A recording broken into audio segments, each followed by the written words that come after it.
Hi, everyone. Welcome to the next installment of Snackable Content brought to you by Personio. Joining me today is Ross Seychell, who is the Chief People Officer here at Personio.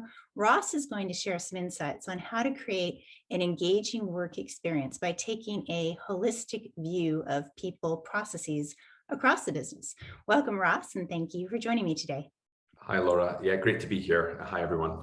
First question is this: how do you see the role of HR evolving as companies start to get back into growth mode? So I think it's a really interesting question, and it's one that I'm talking to a lot of people in my network around that are also in kind of HR leadership roles. When I reflect on it, there's probably three aspects. So one is like our core work will continue, obviously, and in growth, focusing on particularly attraction, hiring, onboarding, how you kind of continue to develop and grow the organization, but with a flexible working lens through your people experience. So imagining that you'll have some of your teams in office, some of your people working remotely, and how do they collaborate and come together? So kind of how do you kind of like build that ecosystem as you're working? I think the second topic is around a real focus now on mental health, well-being, purpose, and kind of really in the spotlight more than ever before. And for me, it's much more than just having a review of your benefits and your policies, but actually what's your philosophy as a company? Because we've shown in the last year, we've had a lot of stresses on employees in different companies across the world. So I think that's going to be a big focus for HR teams. And I think the third one in growth mode is in the last year, HR teams have shown their ability to really think strategically, whether it's around business continuity, operational resilience, looking at the markets that we currently operate in or you operate in and what's the plans for the future. So I definitely see kind of in growth mode, HR teams and HR managers having a voice there and being involved in that work as well. People experience has been an HR priority for some time, but it seems to be getting a renewed focus in 2021. Do you see any new opportunity areas when it comes to defining the people experience? Yeah, so, people experience has been around for my entire career in HR, so like 20 plus years. I think, looking back at kind of what was called the employee life cycle, I guess, in old money, and now people experience is definitely it's a topic for this year. I've seen some people, talk about it, but not in a lot of detail or any level of kind of focus. For us as an organization, we're thinking about it in a few ways. So one is we're thinking about holistically as an HR team, what's the product and services that we offer and what's the experiences that we want to, offer through those.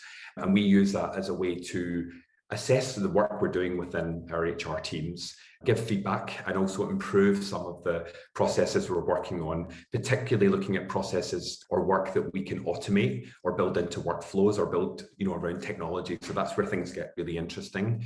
I think the other part as well, in terms of people experience this year, as I mentioned earlier, is looking at it through a lens of kind of flexibility or hybrid working. So again, imagining that you've got individuals or teams working in an office, you'll have some that are working remotely, and how do you think about the work that you do and that you offer as an HR team to help, set those individuals up for success in a more hybrid world. And I think looking at your people experience more holistically can really help you with that. And I think that when we look at people experience, for me, where it gets really interesting now is where you cross the boundaries or the borders into other areas or other departments within your company. So it doesn't begin and end just with the HR team.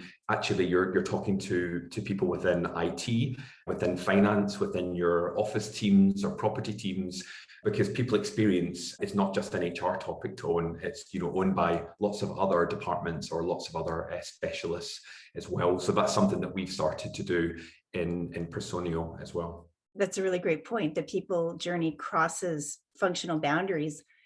With that in mind, what role should HR play in defining a more holistic people journey?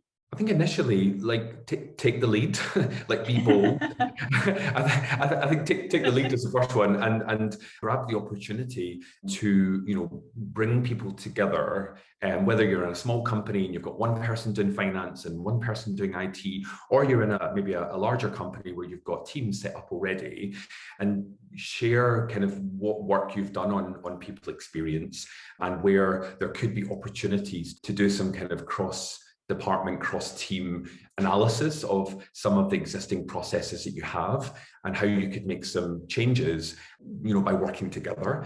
I've done that in my previous organization. We've started to do it, as I mentioned, at Personio.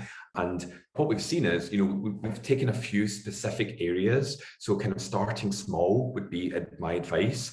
Setting a metric or looking at an area where there could be an improvement to be made that crosses over a few different teams.